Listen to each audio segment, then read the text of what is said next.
Dear community, good morning, good afternoon, and good evening.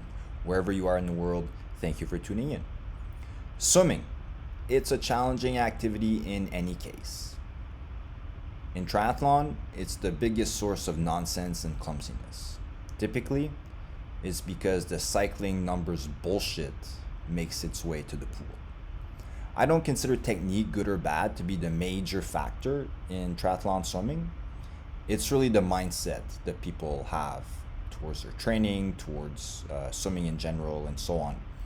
And you'll see this when you have two athletes that swim exactly the same in the pool, but you put them in the open water, and then there's a difference in where they come out. I've also seen countless intelligent people get in the water, put on their goggles, and immediately turn into Mr. Magoo, who can't even count to 10 or remember to bring paddles on the pool deck.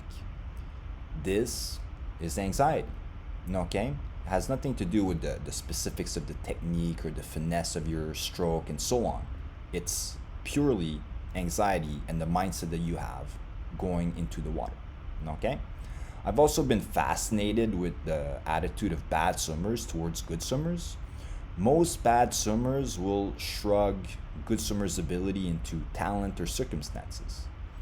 And this is a big mistake because if somebody is a good swimmer, there's a very, very high chance that they spent their youth waking up early in the mornings, doing long, hard workouts, going to class, and then going back to the pool in the evenings to swim again. Okay? This is the life of a club swimmer.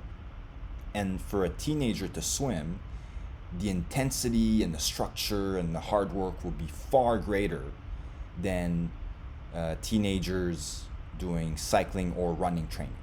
Okay? So think about this. Next time you see a good swimmer, think in your mind, this guy possibly did 6,000 meter workouts under 90 minutes before class for years and years in his youth. Okay? Now, here I have a video of me swimming a few years ago, and I'm just going to run through it quickly so you get a visual of why I have good form in the water. And it's important to really consider the state of mind that I'm in, and of course the approach that I have towards swimming, which I believe is a reason, or one of the reasons why I swim well, and not just the work that I've done or the circumstances. So I will start here, and the first one here, you can see that my left hand is starting to press as my right hand is exiting the water. So there's no delay or gap in the pressure that I'm applying on the water. Should you be doing, let's say, a catch up or extreme total immersion type of swimming style, there will be extended periods where your hands are not pressing on the water. That's why you get these gaps, and these athletes tend to swim a little chunky. Okay? The second one here is you can see how half my face is in the water when I breathe. A lot of age group triathletes like to argue this before they even try. It's quite obvious from this video and from every good swimmer that swims in the world that this is very possible and doable. So emphasizing having the head more relaxed than having it high up when you breathe is very important. And again, this comes down to the mindset.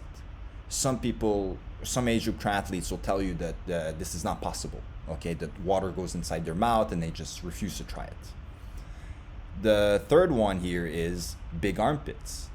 If you've done swim sessions with me, you have heard me say this, and I believe that that is a very important aspect in swimming properly, is big armpits in the water and out of the water. Okay? Many, they just tend to swim very flat in the water, and you can just tell. The fourth is, you see my extension here in front of my head. It's not that long, it's not that extreme, it's not that straight. I just get it done.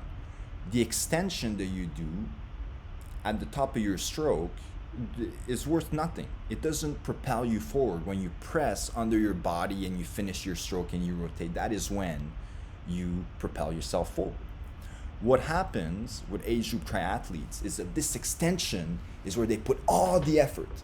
thinking that putting their hand in front is how they will reach forward to faster speed, which is clearly not the way to swim fast. You need to turn over your arms in a systematic, efficient, and effective manner instead of just trying to spear your hands forward, which is what so many triathletes tend to do. And then the last here is the kick. Yes.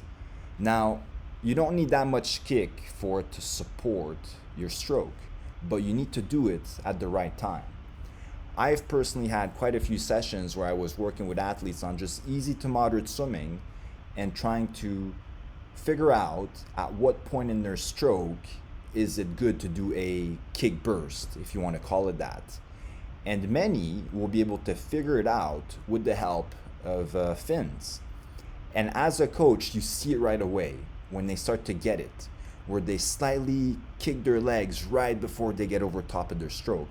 And that is how you ultimately use your legs to support your stroke, and not just constantly kicking all the time, hoping that it will make you go faster. So if you want to point out two bad habits of bad swimmers, it would be spearing their hands really far at the front and over kicking at the back. Okay? So anyway, have a good look at the information that I posted and ask any questions regarding swimming. And remember, it's not about the technique. It's about the mindset. It's about your approach. It's about how you do your training. It's not about the specifics of, if you're a little inch to the left or millimeter to the right. This is not how it works, unfortunately. As much as many would like to have this bike fit mentality towards swimming technique, it's not like this. I'm sorry. Okay? So let me know your thoughts on this video and enjoy the rest of your day. Bye.